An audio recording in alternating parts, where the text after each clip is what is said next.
Good morning. Today on Spotlight, a grassroots approach to improving childhood literacy and adult caregiving for those in need of assistance. Why do so many children fall behind in their reading skills during the summertime? And what can you learn to make you a better caregiver now or in the future? Today, we'll ask some experts in both areas. Our guest, Cindy Eggleton, co-founder and CEO of Brilliant Detroit, Dr. Edna Rose of the Michigan Alzheimer's Disease and Research Center, and Dr. Paula Duran of the Universal Dementia Caregivers. It's Sunday, July the 30th. I'm Chuck Stokes, and this is Spotlight.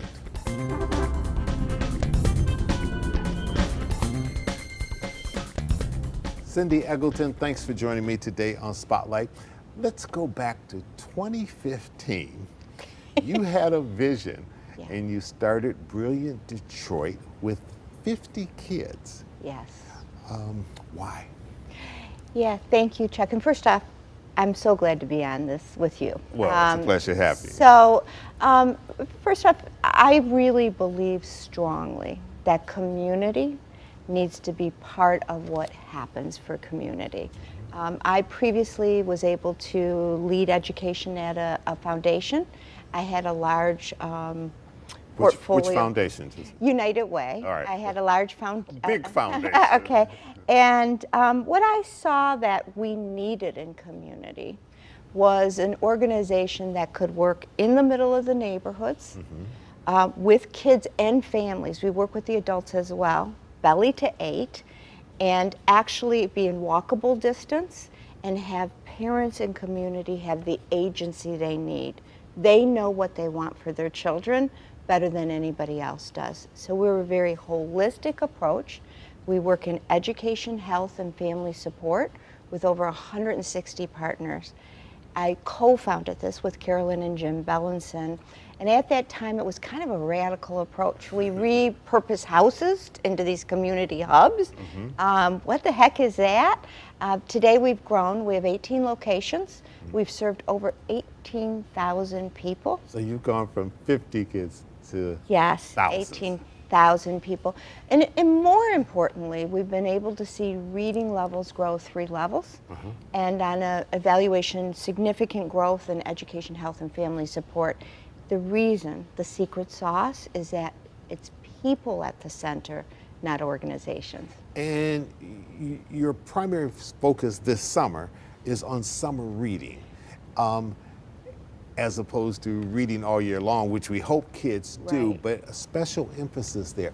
How much ground do children lose in the summertime? Look, this is a really well-documented fact that all kids lose too much during the summer unless they do something to make sure that they both don't lose and possibly gain, especially Black and brown children. And the piece that is not known is if you lose half a year during the summer or even 3 months, that adds up over the year to be a significant loss through the years. We're going to serve about 4,000 kids this summer in some way. We'll come right back with more questions right after this.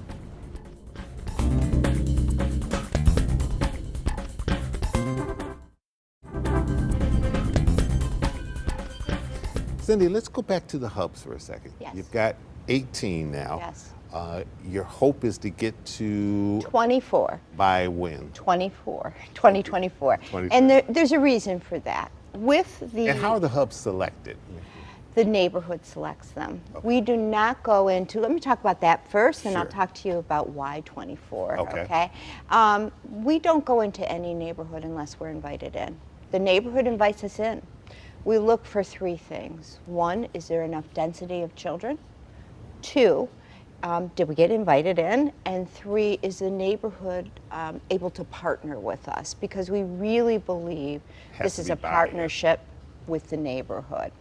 Once we select a neighborhood, the neighborhood actually forms an advisory to help make sure that they have input. That's a really critical component of this, because every neighborhood is a little different, okay? They actually help find us the house that we will build out for this purpose. Now we want to get to 24 sites for a very specific reason. We're in this for transformation. We transform a house in the middle of the neighborhood. We work to have people feel transformed. And then the bottom line is, how do we get to population level change in Detroit? In particular on grade level reading. Third grade reading is very critical for everybody. I've always heard this. For the success in life, right? And so, and the reason for that is you're learning to read up to third grade. You're reading to learn after that. We're not doing so well with grade level reading in the city. We want to change that. When we get to 24 sites, we can fundamentally change percentage-wise how many kids are reading at grade level by third grade. We have 160 partnerships. Those range from tutoring programs like Center for Success to national programs like Raising a Reader. It also is the area hospitals are partnerships, the area Detroit Symphony of Arts. All of those things are part of what we do. We have had 21 cities reach out to us for this. Across the U.S.? Across the U.S. and 4 countries. Because this is actually a model now that place matters, right? We want to make sure that zip codes are a place that do right by kids, that they don't predict whether a kid is doing well or not well. And it's also done at an affordable price.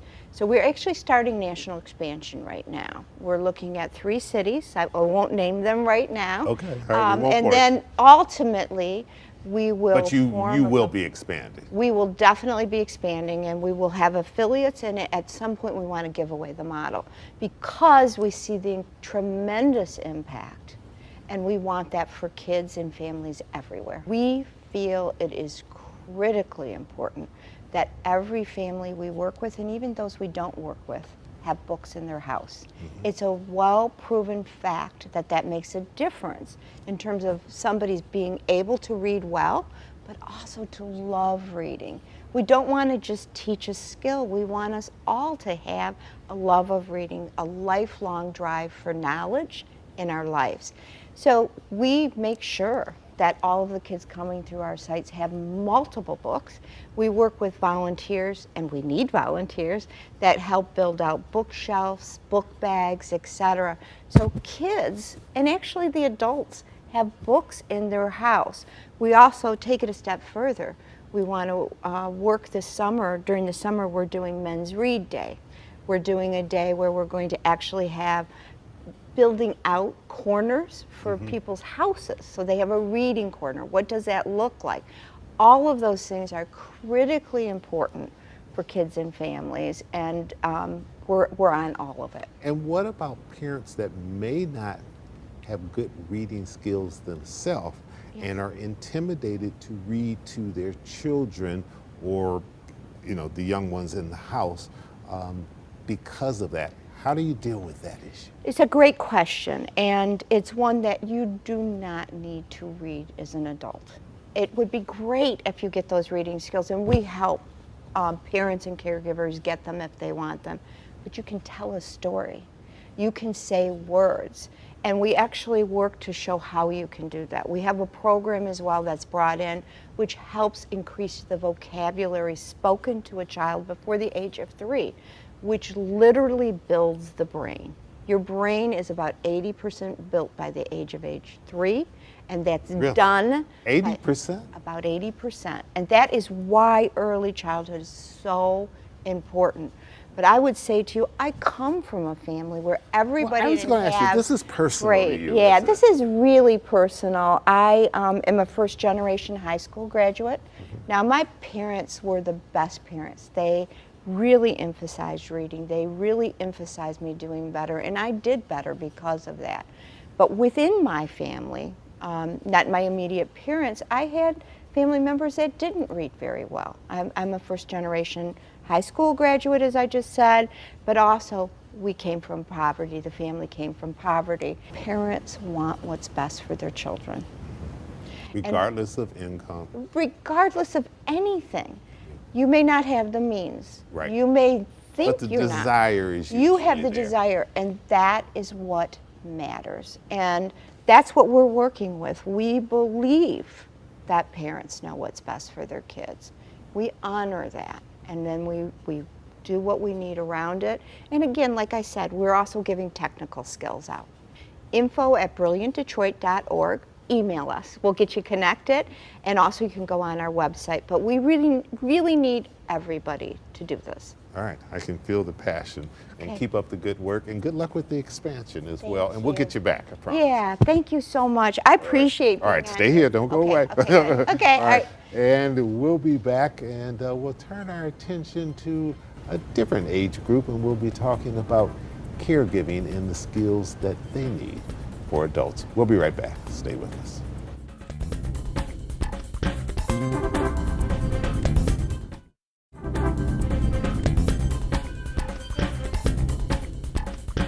Dr. Edna Rose and Dr. Paula Duran, thank you so much for joining us today on Spotlight.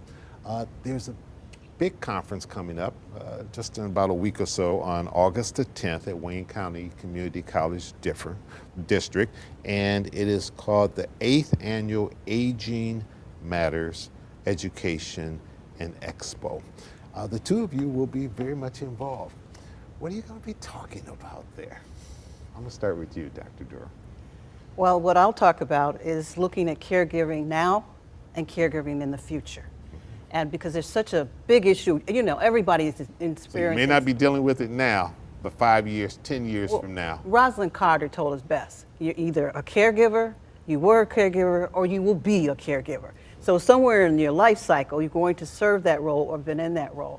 So here's a real opportunity for people to come and learn about caregiving, share their knowledge about caregiving, and have resources there that they can actually utilize, like the Alzheimer's Association or the Hannah House, people that can provide support right there in the room with you, legal aid.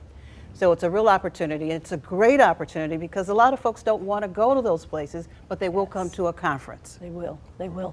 And one of the aspects that we look at with the Alzheimer's Association there at the University of Michigan is helping people to understand the difference between dementia and Alzheimer's. Well, what is the difference? I've certainly experienced it in my own family, but I think even for people who may have experienced it, sometimes we get the two confused, and I think if people haven't dealt with it, they really may not understand the difference. Right, and sometimes as we explain to our older generation, our younger generation, that dementia is kind of an umbrella. It's kind of like Campbell's soup.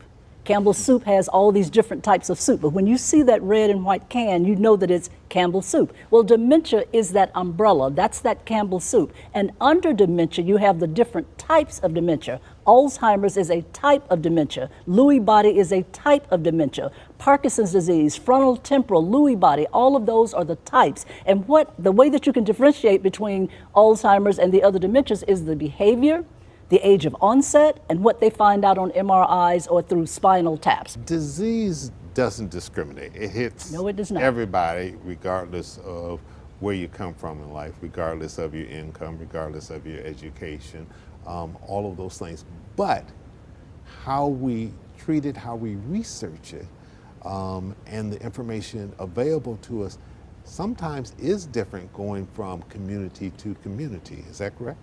That is true. That's correct. That's and correct. I believe dementia does discriminate. Okay. It discriminates from this vantage point. In the African American community, the numbers are higher, 2 to 3 times higher in the African American incidence of dementia in our communities than compared to others. And why do you think that is? Well, we can both talk to that. There are a lot of different reasons, but remember the number one reason for people developing dementia-related diseases is age. But past that, look at the things that are high risk. The way we eat, the illnesses that are in our bodies, the stress that's in our bodies, the stress in our communities are all potential indicators that can affect my risk level. Well, think about it. Diabetes, heart disease, all of those things can impact your body such that your brain is not getting the nutritious kinds of oxygen and blood that it needs necessary. Those are high in our communities. So they're preventative things that we can do to some somewhat degree. preventative, but some of them are genetically linked. So when you understand that what Dr. Duran just said about the diabetes, the high cholesterol, and the other diagnoses there, those are all vascular diseases. And one of the types of dementia which African Americans have, and oftentimes it's not diagnosed because they don't receive a diagnosis until they've gone past this point is what we call vascular dementia. And vascular dementia is caused by arterial diseases, such as the hypertension, the diabetes, and the high cholesterol. And if you notice, African Americans are number one for all of those diagnoses except high cholesterol. And a lot of people come into research and they'll always feel that, well, I'm getting older and that's why I can't remember. No, getting older is not related to memory loss, because you yourself can see people that are 100 years old and have no memory concerns. So if that were true, it would be different. But it's called vascular dementia. And that's why when I first began looking into Alzheimer's disease or researching Alzheimer's disease, it was not an African-American disease. But now we're number one for the diagnosis. And because we lack the education or the information that's needed, we have to start earlier to correct the problems that can come with age. Education is such a key part of it. Yes, it is. We're going to take a little break. When we come back, I want to turn attention and talk about what kind of information caregivers are going to get when they come to this conference, or if they just talk to you individually, and who needs this information. Okay. We'll be right back, right after this.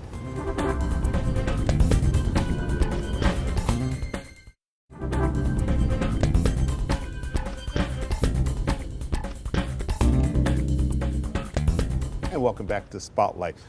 Tell me just a little bit about each one of you and your background and where you come from and how you come to all this. Because I remember you spoke here years and years ago when we were talking about diversity, and you spoke to our staff here, but you've done a lot of other things since then. Well, I am in this arena because of my parents. Both of my parents died from dementia-related diseases. Mom had Alzheimer's and Dad had vascular. And in that journey, someone had to take care of them. And what happens in many families, the single person, the female single person, the one people believe has no life anyway, normally becomes the caregiver.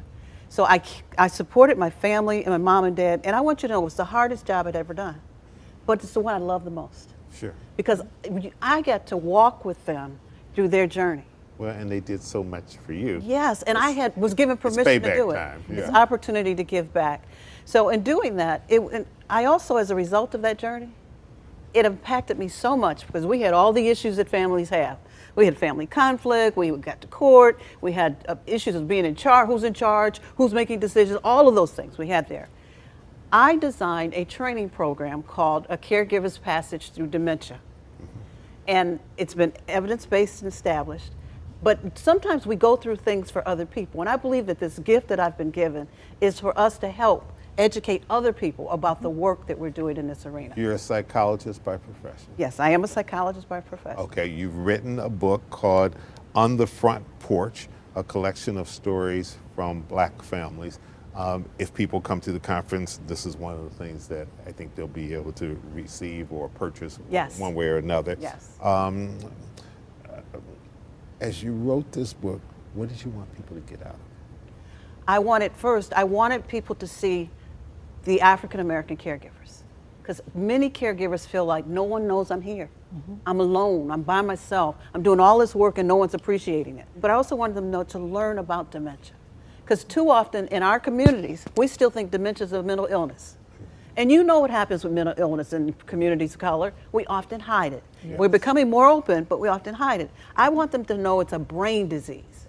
A brain disease that right now we actually have some medications that can be helpful. And Dr. Rose, you come at this, you're a registered nurse with a PhD. And a social worker. But what happened with me is that my mother developed Alzheimer's when I was in graduate school. And at that particular time, I hadn't chosen a dissertation. And when I went to look for information about African Americans, there was little out there. This was in the late 90s. And so therefore, the changes that our family went through, the changes that we went through, I never wanted anyone else to have to go through what we went through, because there was very little knowledge. You have family members that don't want to accept the fact that there are changes in their memory, and it's a neurological problem. It is not a psychiatric problem, and so therefore that person, their long-term memory is the last to go. But when you hide them away and say let's not take them to church, then those are the things that are embedded. They still know scripture when they may not remember someone's name, and so therefore for me, I wanted to give back. My mother was the wind beneath my wings. That was, and to see her die a first death and then a second death, because when they don't know you anymore, that's a hard feeling to deal with. You know, you're looking into their eyes and they're looking at you, but we don't know each other anymore. On August the 10th, we want people to come in to hear how to work with their family members, understand what you're dealing with. That is the same person, and you can't treat them like they used to be treated, but there's going to be a different way of treatment. Now, Dr. Duran has a boot camp, and a lot of times we tell our clients, go to that boot camp, see what it's like, come to hear us speak about it. This is part of the support groups and the importance of support groups as well? Yes. It's essential. Our boot camp through Universal Dementia, we do a full day of training. We do a full day of developing like a cohort, so they know they're not by themselves. We teach about dementia. We give a lot of tools that they can utilize, because it's essential to know that you're not by yourself. And something special about hearing somebody else's story. Yes. You sit there like, yeah, my mom did curse me out just recently. Or, yeah, she did wander away from the house, and I didn't know anybody else was dealing with that. What a wonderful experience to know and that you have learn the same to issue. understand why the person that you knew that maybe never did that before is now doing that at this stage of their life. The University of Michigan also has a mindfulness. They have all these support groups, and we're trying to extend those support groups to the Detroit area by sending our professional people from the U of M to the Detroit Center, which is located right on Woodward and Parsons. They just had one this past Wednesday, and that's another way of learning more information and being able to give that. But we go into the African American churches. As of to date, I think the last number I had was 250. So we've been into about 250 churches in the Metro Detroit area. That's a good way of getting the word out. That is, getting the word out. Yeah, word out. Reaching people and making sure that they know that these type of seminars, expos, conferences are open, are available, and you can be great help for people if they just take the time to come. We do a monthly lunch and learn. Every month we do a Triumph Church has given us a space to do that work, and we come up with a topic. And the topic, our next topic, which is on August 3rd, is your loved one's in pain and they don't know how to tell you. What do you look for? So all the issues that a caregiver, because we really focus on the caregiver, ensuring that the caregiver is healthy, because a healthy caregiver provides good health. Good health. Good health. Dr. Paula Duran, Dr. Edna Rose, thank you so much for coming in, sharing all this very important information that we all need. Thank you so much. Thank you for having us. Thank you for having us. And I'm Chuck Stokes. We'll be back next week with more newsmakers in the spotlight. We hope you have a great week.